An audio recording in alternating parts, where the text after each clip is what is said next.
አቶ መስፍን አሁንም በተሳሳተ መንገድ በጣም በሚያሳዝን ሁኔታ ከዛች ቤቲ ከምትባለው ጋር የሚያደርገው ነገር የባስ ትልቅዬ ችግር ውስጥ ሊከተው ይችላል ማለት ነው።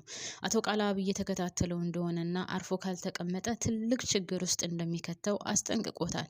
ይህንን ነገር ደግሞ በጣም በሚያሳዝን ሁኔታ የአቶ ቃላብ ተባባሪ ወይም የእሱ ሰራተኛ ለሆነችው ለቤቲ እንድታግዘው ጠይቋታል። ይህንን ነገር ልትቀበለው አልቻለችም። ሰውየው ማን ነው ምንድነው ብላለች። ይሄ ሰውዬ ደግሞ እሷ የጠረጠረችው አቶ ቃልአብ ሳይሆን አይቀርም። ስለዚህ ከዚህ ነገር መውጣት አለብኝ እያለች ነው። በሌላ በኩል አቶ ቃልአብ ውድ ቤተሰቦቼ ቤቲን አንድ ተጨማሪ ሰው ማስወገድ አለብን ብሏታል። ይህ ተጨማሪ ሰው ማን ነው? ቤቲ ሰውየውን አፋጣው ነበረ። ነገር ግን በዚህ ጉዳይ አይመለከትሽም፣ ብቻ እኔ የምልሽን ብቻ ስሪ ብሏታል። የዚህን ጊዜ በጣም ደንግጣለች ቤቴ። ምክንያቱም ቀጣይ የምትወገደው እሷ ልትሆን ትችላለች። ለምን አትሉኝም? የሱ ሚስጥር በጣም ብዙ ታውቃለች። የሱ ምናምን እንዳለ እየሰራ ያለውን ነገር ታውቃለች። ከዚህ በፊት ሰው ገሏል አልገደለም የሚለውን ባታውቅም ለወይዘሮ ሜላት ቤተሰብ ያለውን ጥላቻ፣ ለዛ ቤተሰብ ያለውን መጥፎ አመለካከት ጠንቅቃ ስለምታውቅ ከአቶ መስፍን ጋር የሚያደርገውን ያለውን ግብግብ ስለምታውቅ ምናልባትም አቶ መስፍንን ይሆናል አስወግድልኝ ያለው ብላም ልትጠረጥር ትችላለች። በሌላ በኩል እንግዲህ አቶ መስፍን የሆነ መጥፎ ሰው አለ እባክሽን እንድትከታተይልኝ እፈልጋለሁ ብሏታል። በመሀል እሷ ምንድናት? ምናልባትም ታውቃላችኋ ከመሀል ሆና እንግዲህ የሚፈጠረውን ነገር የምናየው ይሆናል ማለት ነው። ሰላም የኔ ምርጦች እንዴት ናችሁልኝ? ሰላም ናችሁ? እያላችሁበት ሰላማችሁ ብዝዝት ይበልኝ የኔ ቅኖች የኔ መልካሞች።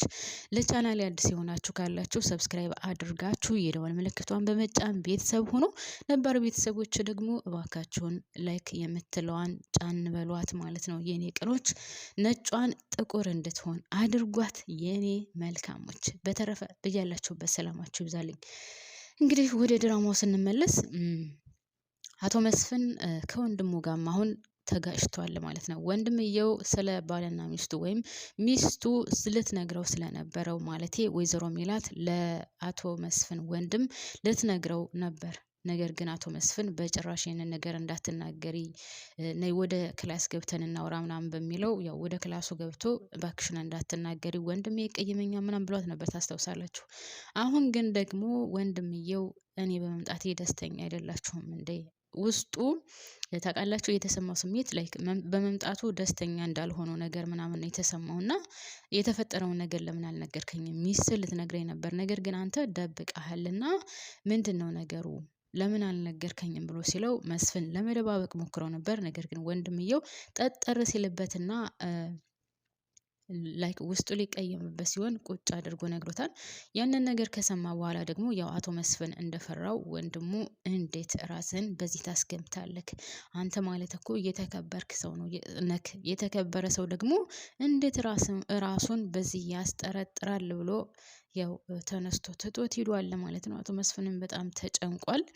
በጣም ነበር የተጠበበው። ከዛ በዛ ተናዶ እንግዲህ የሆነ ቦታ ሄዶ መጠጥ እየጠጣ እያለ ነበረ ስልክ ተደውሎለት ሊያናግር ወደዛ ዘወር ሲል አቶ በቃሉ እሱ ቁጭ ባለበት ወንበር ላይ ሄዶ ተቀምጦ አንተ እዚህ ምን ትሰራለህ ነበረ ጥያቄው። መስፍን እሱም አጋጣሚ ነው የመጣሁት ነው ያለው። ነገር ግን አጋጣሚ ሳይሆን እየተከታተለው ስላወቀ አስጠንቅቆታል። ሁለተኛ የምትከታተለኝ ከሆነ ውርድ ከራስክ፣ የሚደርስብህን ነገር ራስክ ትወጣዋለህ ብሎታል። እንግዲህ እኔ አሁን እንደኔ ሀሳብና እንደኔ አመለካከት ከሆነ ውድ ቤተሰቦቼ ምናልባትም አስወግደዋለሁ የሚለው ነገር ምናልባት አቶ መስፍንን እንዳይሆን ነው የምፈራው። እና ቤቲ ምን ብለው ነበረ? ከሚስቱ ጋር እንድታረቀ አላወቀችም ነበር። አቶ መስፍን ከሚስቴ ጋር ታርቄያለሁኝ፣ አንቺ በደወልሽበት ሰዓት ሚስቴ ጋር ነበርኩና ሁለተኛ ምን በዛ ሰዓት እንዳትደውይ ብሏት ነበርና ቤቲ በጣም ነበር የደነገጠችው። እንዴት ለምን ታረቃችሁ ምናምን ሚስትክ ሳትለመን እንዴት እሺ ብላ ቶሎ ታረቀችክ ምናምን በጣም ነበር የተደነቀችውና አቶ መስፍንም እኔና እሷ እንድንታረቅ አትፈልጊም ነበር እንዴ? ለምን እንደዚህ ያልሽ ምናምን ብሏታል። ብቻ ያው ቤቲ ይህንን ነገር የማትፈልገው ስለነበረ ይህን ስትሰማ በጣም ደስተኛ አልነበረችም። ያም ሆነ ይህ እንድታግዥኝ ብሏት ነበረ። እሷም በጭራሽ ይህንን ነገር አላደርገውም ብለዋለች።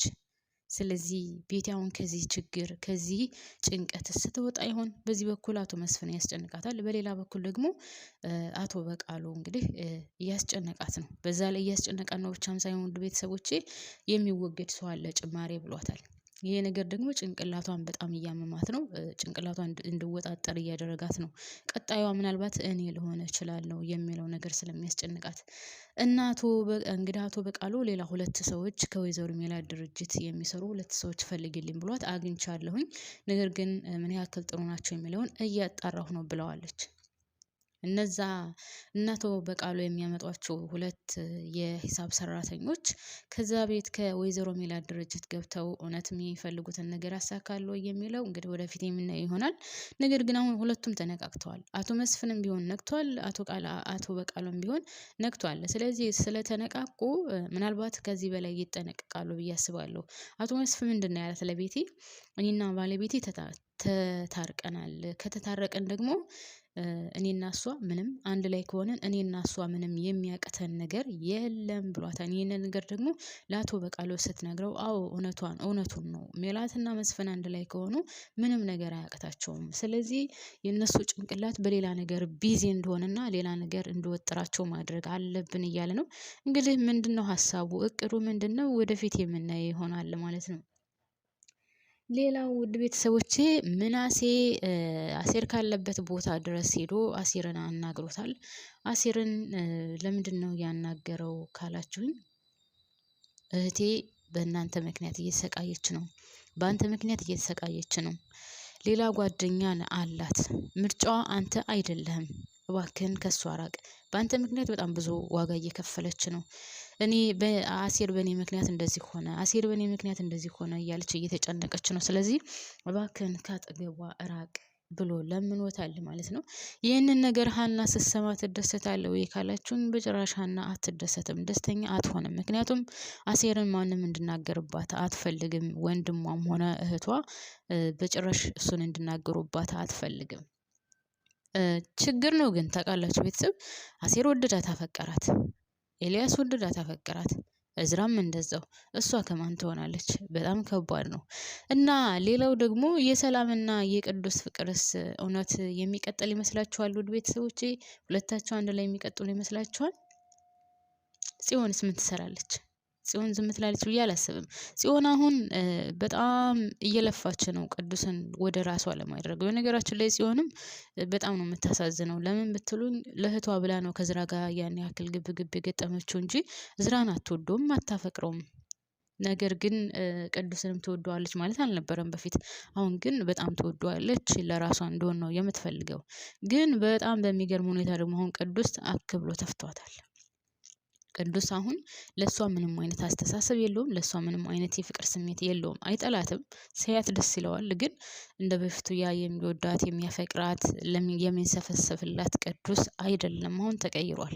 አሁን ያለው ሁሉም አቴንሽኑም ሆነ ስሜቱ ወደ ሰላም ሆኗል። ሰላምን ለራሱ ለማድረግ በጣም ብዙ ነገር እያደረገ ነው። ብዙ ነገር እየለፋ ነው። ሲቀጥል ደግሞ እዝራ በጣም ረድቶታል ብዬ አስባለሁ። እባክህን ራስህን ሆነ ራስህን ጠብቅ፣ ኮራበል ምናምን ስላለው ብቻ በጣም ተቀይሯል ማለት እችላለሁ። እንግዲህ ከሰላም ጋር በፍቅር ይቆያሉ አይቆዩም የሚለውንም ወደፊት የምናየው ይሆናል ማለት ነው። እንግዲህ ሀና በጩቤ ተወግታለች እንደነገርኳችሁ ከዚህ በፊትም። ሀና በጩቤ ወጋቻት ደግሞ ሱሴ ናት። ሱሴ በጩቤ ወግታት ከቤታቸው ውልቅ ብላ ሄዳለች። ከዛ በኋላ ወዴት ነው የምትሄደው? እዛ አካባቢ ትገኛለች ወይ ካላችሁኝ፣ እርግጠኛ ነኝ ከዛ አካባቢ ትገኛለች ብዬ አላስብም። ምክንያቱም ከዛ አካባቢ ከተገኘች አሴርም ሆነ ተምቹ በቀላሉ የሚለቋት አይደለም፣ ሊገሏታል። እንጃ ብቻ ከባድ ነው። በቀላሉ እንደዚህ የሚያልፏት አይደለም። የሰራቸው ስራ ልክ አይደለም። በዚህ ደረጃም መጨከን አልነበረባትም። አይመለከታትም። ሲጀመር አሴር ተናደደ አልተናደደ የራሱ ጉዳይ። አሴር በራሱ ጊዜ በራሱ ስሜት ነው። ሀና ግዴታ የለባትም አሴርን የመውደድና የማፍቀር። ካልወደደችው ስሜቱ ከሌላት ከወንድምነት ውጪ ለአሴር ሌላ ምንም አይነት ስሜት ከሌላት ሀናን በግዴታ ለምን አላፈቀርሹም፣ ለምን አልወደድሹም፣ ለምን አሴርን አሰቃይሹ ብሎ መጥቶ ማንኛውም ሰው በጩቤ ይውጋት የሚለው በጭራሽ መሆን የለበትም። ግን ከድራማው ላይ በጣም አስጠልታለች። በጣም ሶሴ ካለችበት ቦታ ድረስ ሄዳ እኔ እረዳሻለሁ፣ ቤተሰቦችሽን አጥተሻል፣ ጥሩ ህይወት ነበረሽ ምናምን ምናምን ብቻ የሆነ ከጎኗ ሆና ጥሩ እህት ለመምሰል ወይም ጥሩ እህት ለመሆን ሞክራ ነበር። ሶሴ ደግሞ ይሄ ነገር በጭራሽ አይዋጥላትም። በጭራሽ አይዋጥላትም። የሚታያት ሀና የእሷ ጥላትና ጥላት እንደሆነች ብቻ ነው። እና ለማንኛውም ድራማው ይሄንን ይመስላሉ። ቤተሰቦቼ አብራችሁን ስለቆያችሁ አመሰግናለሁ።